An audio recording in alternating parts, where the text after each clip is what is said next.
Yes, so this is the first assignment that we have, and we can do the first part of the question. Are you in a position to read the question number 1?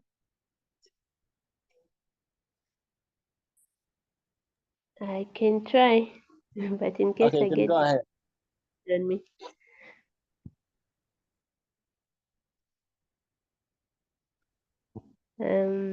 As a manager of a firm operating in the Zambian energy sector, you have been keenly following developments within the electricity subsector. Key stakeholders in this sector includes ZESCO, the Energy Regulation Board (ERB), the Ministry of Energy, and independent power producers like your firm, which generates electricity and sells it to ZESCO to cover generation costs and thus earns a profit. Recently, the ERB approved ZESCO's request to increase electricity tariffs by 10% as part of a multi-year tariff migration plan. Continue. A. Inefficiently managing your firm. Explain the principal agent problem and propose how you would mitigate it.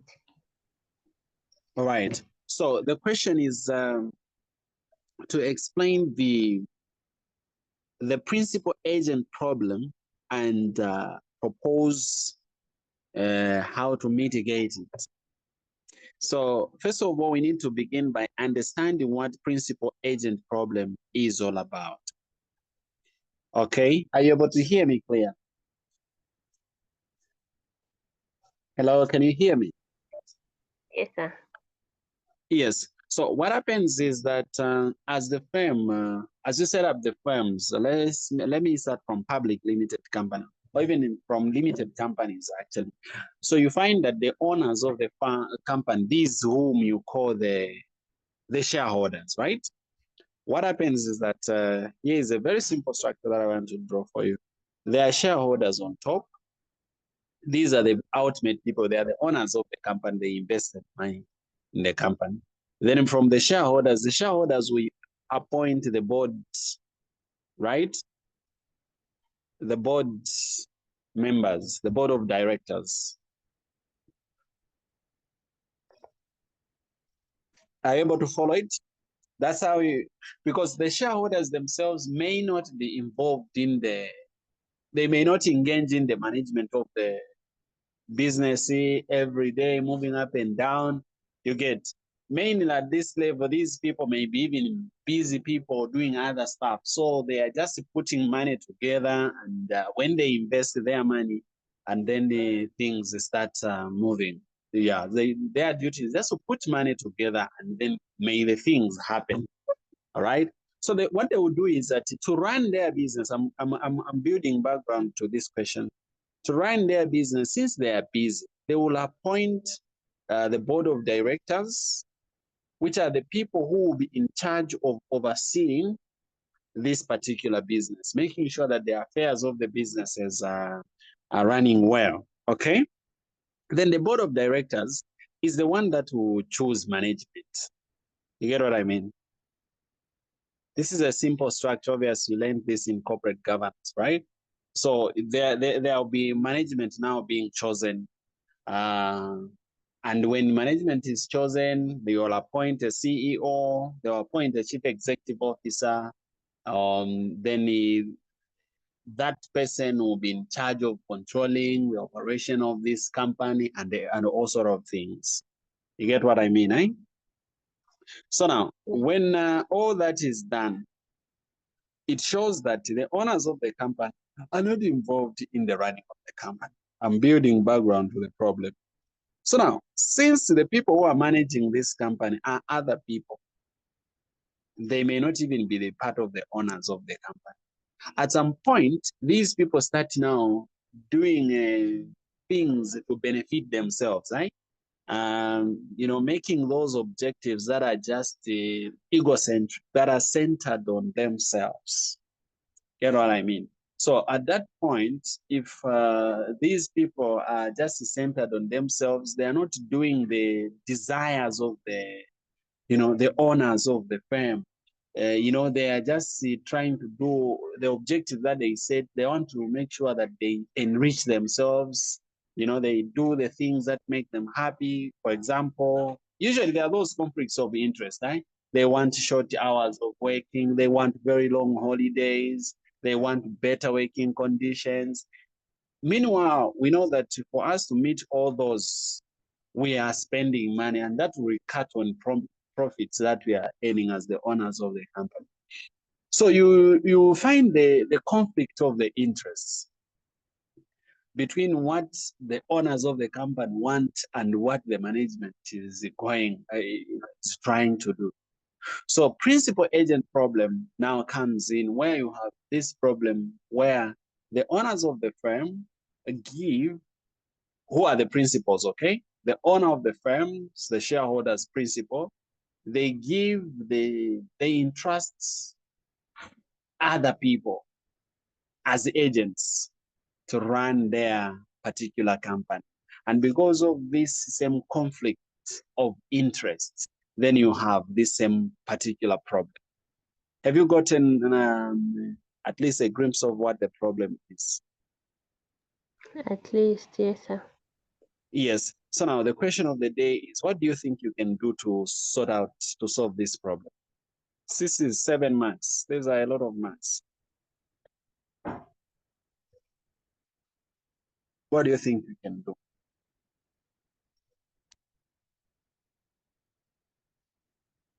Imagine you are the owner of this company and you're not involved in the running, but the people you put to run, they're just doing their own stuff. The things that they're doing are not those that you would want them to. What would you do? How can you avoid that?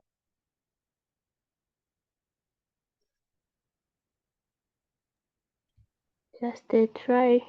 Mm-hmm.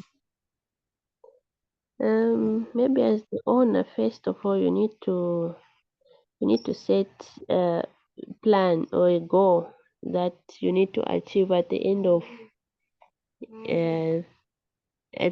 the year or at the end of any given period. So you need to make those strategies or plans straight or plain enough for the key stakeholders to understand and know what to do in their assignment so that they don't go away from your plan.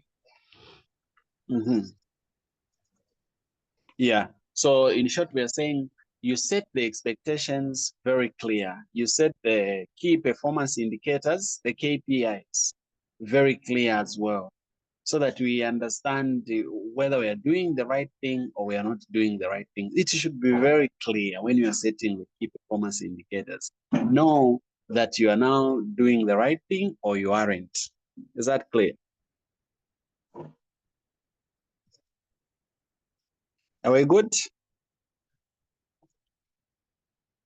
Yes, Mm-hmm. Yeah, so basically you could also bring in issues like reporting, okay? Reporting. Yeah, people have to be doing reporting because as far as we are concerned in management, if people have not reported, then they have not worked. Yeah, people have to work. Anyways, let's get to it now.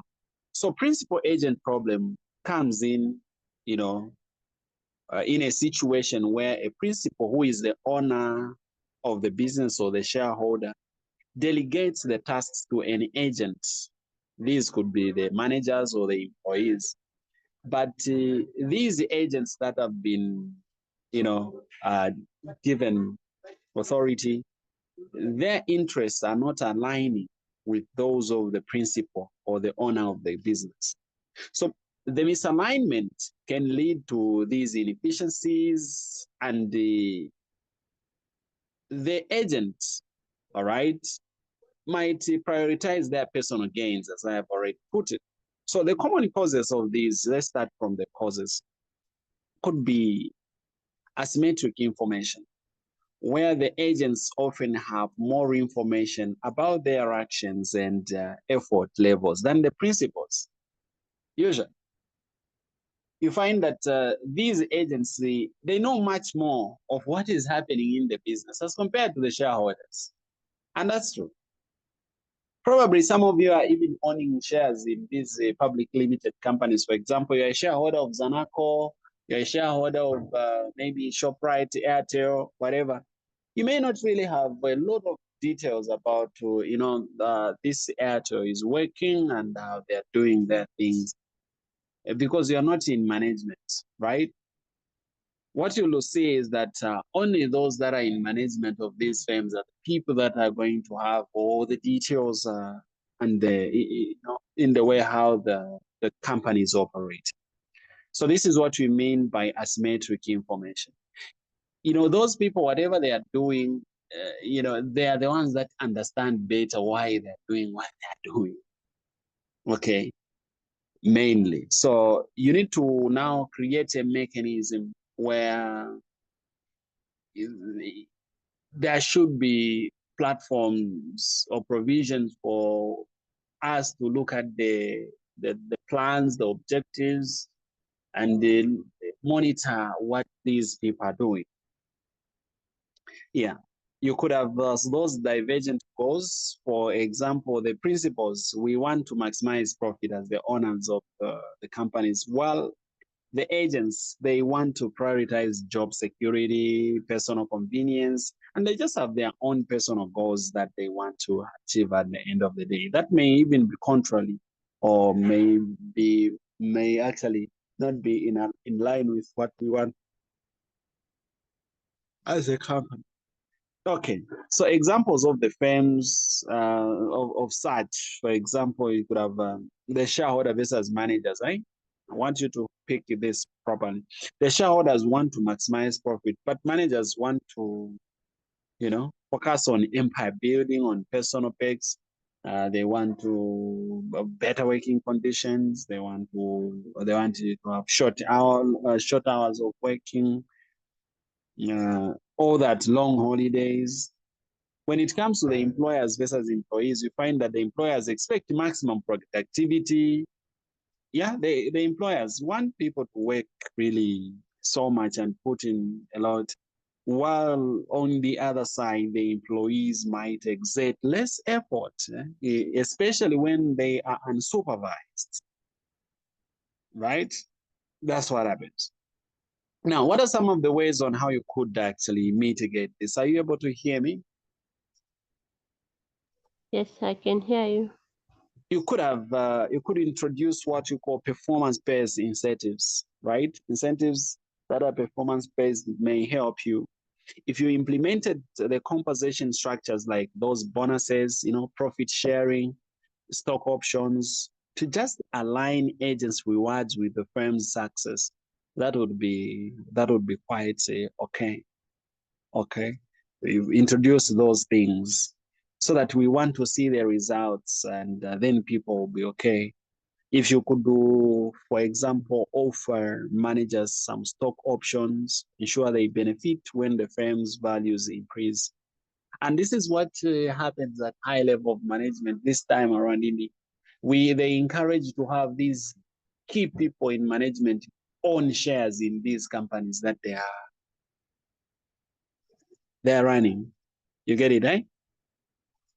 They encourage them to own shares as well. They have some stock so that they have some stake in the company. They take interest and they get to know that this is part of our company. You get what I mean? We could have also what we call monitoring and reporting. This we already talked about it, where you establish a robust monitoring mechanism. You set regular performance reviews, financial audits, key performance indicators. I introduce those are KPIs. You need the KPIs, and KPIs are good because they help us to see. They should not really be qualitative in nature. They have to be numeric, right? They have to be numbers, right? Because it has been said human beings lie, men lie, women lie, but numbers don't lie, right? So numbers are good. make sure that you set it in such a way that it should have numbers.